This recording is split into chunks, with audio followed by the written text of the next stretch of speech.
standing next to is nothing short of a great singer from the Northern Virginia area, Northern VA. She is a choir director in the area. She is a musical arranger, and she is also a licensed CPA and financial advisor.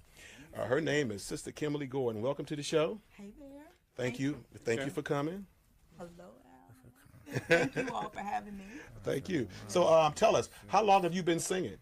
How long have I been singing? I've been singing since I was probably, I don't know, about 7 or 8 years old, when I gave my life to Christ and became a part of the children's choir at my church. I'm from Cleveland, Ohio. And so when I turned about 9 years old, no, not eight, when I turned 9 years old, my mom took me to audition for the School of Arts, the Cleveland School of the Performing Arts. All right now. I got in there and actually I auditioned for dance. That was what my aspiration was at that point. The way it was set up, so the school went, at the time I was there, from grade 4 through 12. So from a 9-year-old to an 18-year-old, pretty much grew up in an artistic environment. From grades 4 through 6 in elementary, you pretty much just kind of do everything. You do music on Mondays, dance on Tuesdays, Right, and then by right. the time you get to 7th grade, it's time to choose a major. And by then I realized I could sing. Wow. Fast forward, once I turned around 12 or 13 years old, I began directing in my church choir. Okay. And so that's how long I've been a choir director, and I've just loved it ever since. I graduated from high school and, of course, came here, went to Howard, met Mr. Phillip Carter as a musician. And she says I don't remember her, but, you know, I do remember Kim. It just took me a while to get it together. I've used that one too. Lord forgive me. Okay. Went to Howard, just thoroughly enjoyed my time singing with the Howard Gospel Choir, with the Howard University Chapel Choir, of course, under Arphelius Paul Gatton. Yeah. The third, yes. And then shortly thereafter, I became a member of Shiloh Baptist Church in Old Town Alexandria. A few years after I joined, I became an official member of the music staff there, and I served on staff for 10 years.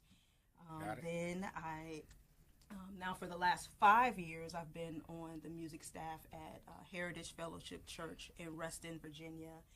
And I'm also on staff at Mount Zion Baptist Church. I've been there for about a year and a half, and that's in Arlington. Oh, yeah, Pastor Leonard Smith. So tell me, well, you already answered, where do you All of currently them. serve at? You know what I didn't mean? know that. Yeah, but you, Never said- no, that's Okay. that's good. I'm glad we're skipping ahead, and you are just such a talented and anointed singer. I have encountered you many times. Of course, you do some singing with me and my group every now and then. I'm in Phillip Carter When in you can make it. Yes. But, you know, you are one of this area's best kept secrets. Even though a lot of people know who you are, there's still a lot of people on the other side of the bridge that have never seen your face before. Okay. But today they're going to know that there is a Kim Gordon who is awesome. Tell us about your new business venture. Okay. Well, you know, as you can see, I've been directing in choirs for a long time, and it's really a deep passion of mine. I enjoy working with people. God has gifted me to hear.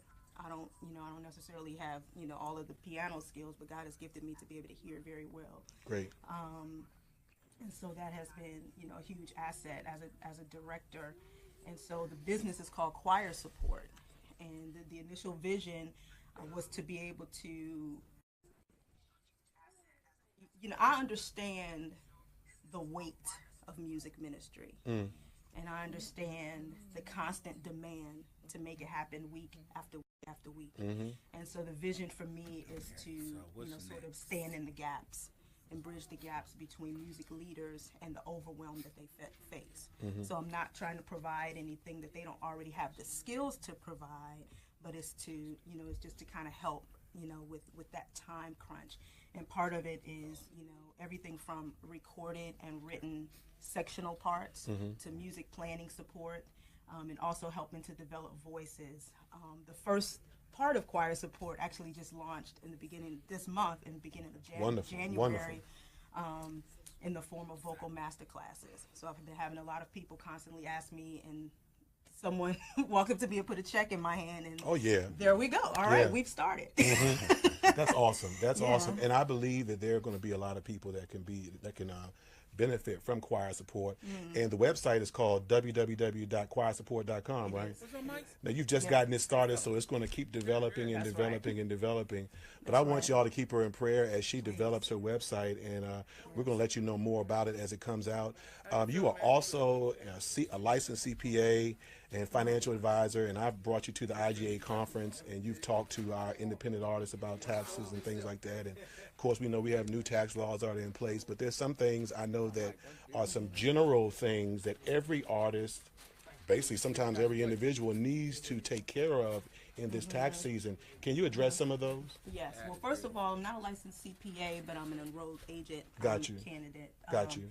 So one thing that I want to make sure that I mention, because what's today's date? January 19th? Right, right. Right around the corner is the due dates for 1099s. So for those of us, that's right. So for those of us who, we all work together in our businesses. So for those of us who hire each other to be our musicians, our background singers, sound techs, if we've paid anyone $600 or more during the year 2017, we are required who is a contractor, who's not a corporation or anything like that, we're required to file a 1099 miscellaneous if we've paid them $600 or more. That is a requirement. Right. We know. That is a requirement, and my advice would be, for those of you all who are doing the paying, if you've paid, make it easy for yourself to get it done. Of course, by keeping records during the year. But now, at this point in time, you can go to Staples or any office supply store, pick up the forms, and you can give me a call if you need help filling it out, or you can just go online and look up various online apps that will help you do that, and you can even file them electronically. But they're due both to your recipients and to the IRS by January 31st. You used to have a little bit of extra time to get it to the government, but everything is due in less than 2 weeks. So I just wanted to do my due diligence and letting everybody know to go ahead and get on top of that. And for those who are receiving 1099s, I just advise that you just make sure that you are aware of all of the deductions that are available to you as a business owner in order to offset that income and to decrease your taxes. That's great. January 31st is coming up soon, everybody. Our own businesses, so me and my wife are, in the midst of now trying to distribute 1099s. One last question before we go. Okay. There are people who are supposed to receive 1099s who don't necessarily give out their information to the people who can give them 1099s. I want to ask you, are those persons still liable even though they have not provided their information? If I'm the company and I report the information as the Yes. contractor, are you Okay. still liable for the Yes. amount? Yes. As an individual taxpayer, you are required to report all of your self-employment income, whether you get a 1099 or not. So that's why record keeping on your end is important. Right. But it's not a way out. If you didn't get a 1099 from someone, that does not mean that you're exempt from having to file your income. Also, if you are the person who has to give the 1099 and for whatever reason you're unable to get their information, the IRS still holds you liable to report that. So there's, sort of special instructions on how to send it in and let them know that you don't have the Social Security number or EIN or the full information that you're supposed to get. But you are liable as the payer to the IRS, and the person receiving that income is required to report all of their self-employment income unless it's less than $400. But if you've earned more than $400 or more in self-employment income, then you are required to report it, whether you get a 1099 or not. Right. Well, Kim, just those couple of bits of information right there has been helpful to a lot of people. Okay. And as always, we want to advise you to seek your tax professional. Get you a tax professional. if you need help with your taxes, because as artists, we can get in trouble like everybody else because we sing for Jesus.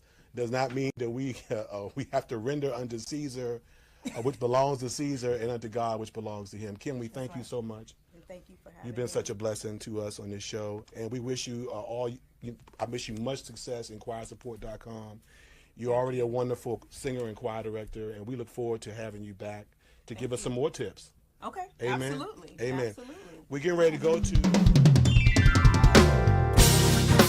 For more information on how to become a guest on Real Talk with Phillip Carter, or for general inquiries, please email us at realtalkwithphillipcarter@yahoo.com. Tune in next Monday for another edition of Real Talk with Phillip Carter.